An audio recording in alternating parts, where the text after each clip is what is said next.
அனைவருக்கும் வணக்கம். TNE pass எப்படி அப்ளை பண்ணுறது அப்படின்னு பார்க்கலாம். ஏதாவது ஒரு ப்ரௌசர் ஓப்பன் பண்ணிக்கோங்க. ஓப்பன் பண்ணிக்கிட்டு நீங்கள் ஜஸ்ட் யூஆர்எல் பேஜில் டிஎன்இ பாஸ்ன்னு டைப் பண்ணுங்கள் போதும்.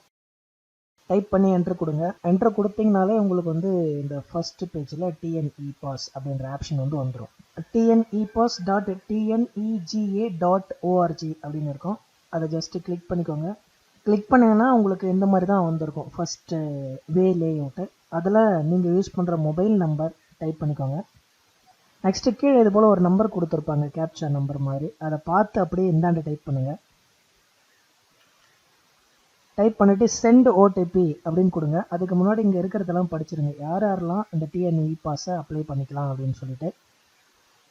முக்கியமான விஷயங்களான திருமணம், அவசர emergency, medical emergency, death condolence, இந்த மாதிரியான விஷயங்களுக்காக தான் அப்ளை பண்ண முடியும். அதை பார்த்துங்க.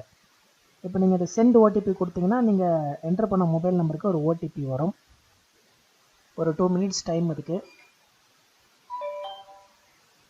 நம்மளுக்கு ஓடிபி வந்துடுச்சு. அந்த ஓடிபியை இந்த பாக்ஸில் என்ட்ரு பண்ணுங்கள். என்ட்ரு பண்ணி லாகின் கொடுங்க. ஸோ என்ட்ரு பண்ணி லாகின் கொடுத்தீங்கன்னா உங்களுக்கு இந்த மாதிரி தான் இருக்கும்.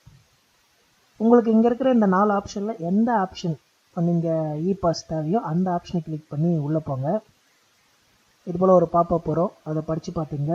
ஸோ கண்டினியூ கொடுத்து உள்ளே வந்துட்டிங்கன்னா இந்த மாதிரி தான் அப்ளிகேஷன் ஃபார்ம் இருக்கும். ஒன்றுத்தையும் நீங்கள் கரெக்டாக ஃபில் பண்ணணும். ஒரு 3 ஸ்டெப் இருக்கும். ஃபஸ்ட்டு என்ன ரீசனுக்காக போகிறீங்க அப்படின்னு இருக்குது, எங்கேயே நீங்கள் செலக்ட் பண்ணிக்கலாம் ரீசனை. கரெக்டான ரீசனாக இருக்கணும். ரீசன் செலக்ட் பண்ணிங்க. ரெண்டாவது ட்ராவல் ரேஞ்ச், எங்கே வரை போக போகிறீங்க அதை பார்த்துங்க. அதில் உங்களுக்கு எது தேவையோ அதை கிளிக் பண்ணிக்கோங்க. அடுத்த டேட், எந்த டேட்லேருந்து உங்களுக்கு அனுமதி தேவை அதை பார்த்துங்க. எந்த டேட் வரைக்கும் வேணும் அப்படின்னு பார்த்துங்க. அடுத்து யார் அப்ளை பண்ணுறீங்களோ அவங்களோட நேம்.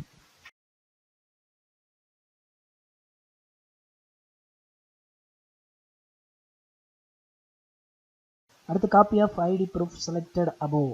நீங்கள் வந்து ஐடி ப்ரூஃப் வச்சுருந்தீங்கன்னா பிஎன்ஜி, பிடிஎஃப் ஆர் ஜேபெக் ஃபார்மெட்டில் இங்கே நீங்கள் அப்லோட் பண்ணிக்கணும்.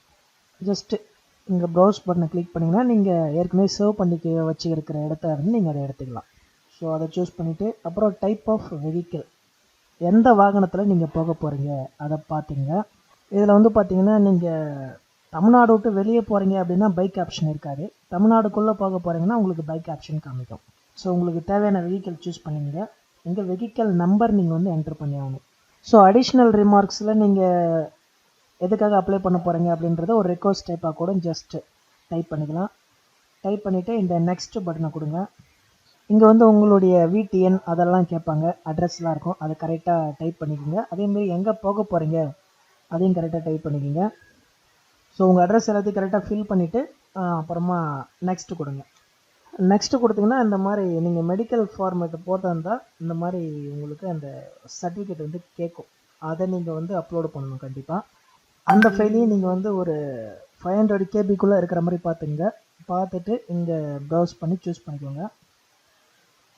இங்கே வந்து ஆட் பேசஞ்சரில் போய்ட்டு கூட வரவங்களுடைய டீட்டெயில்ஸும் ஃபில் பண்ணணும். ஸோ இது எல்லாத்தையும் கரெக்டாக கொடுத்துட்டு நீங்கள் அப்டேட் கொடுத்துருங்க. அப்டேட் கொடுத்தீங்கன்னா உங்களுக்கு இந்த மாதிரி தான் வரும். So please select the driver, current driver is applicant அப்படின்னா நீங்கள் அதை அப்ளை பண்ணிக்கலாம். This will be printed in your pass. Any other passengers will not be allowed, may be detained at the check post அப்படின்னு சொல்லிட்டு கொடுத்துருவாங்க. எல்லாம் okay அப்படின்னா நீங்கள் சப்மிட் கொடுத்துடலாம். இதை படித்து பார்த்துட்டு சப்மிட் கொடுத்துருங்க. அதுக்கப்புறம் உங்கள் மொபைல் மூலமாகவே நீங்கள் அந்த டிஎன்இ பாஸ் வந்து டவுன்லோடு பண்ணிக்கலாம். அதுக்கப்புறம் உங்களுக்கு வர லிங்க்கை நீங்கள் கிளிக் பண்ணிங்கன்னா உங்களுக்கு வந்து இந்த பேஜுக்கு கொண்டு போய்விடும். இந்த பேஜிலேருந்து நீங்கள் பிடிஎஃபாக வந்து உங்களுடைய இதை வந்து கிளிக் பண்ணி டவுன்லோடு பண்ணிக்கலாம் பாஸை. சரிங்களா? ஓகே நேயர்களே, மீண்டும் பயனுள்ள ஒரு வீடியோவில் சந்திக்கிறேன். Until this is Ramji, take care, bye bye.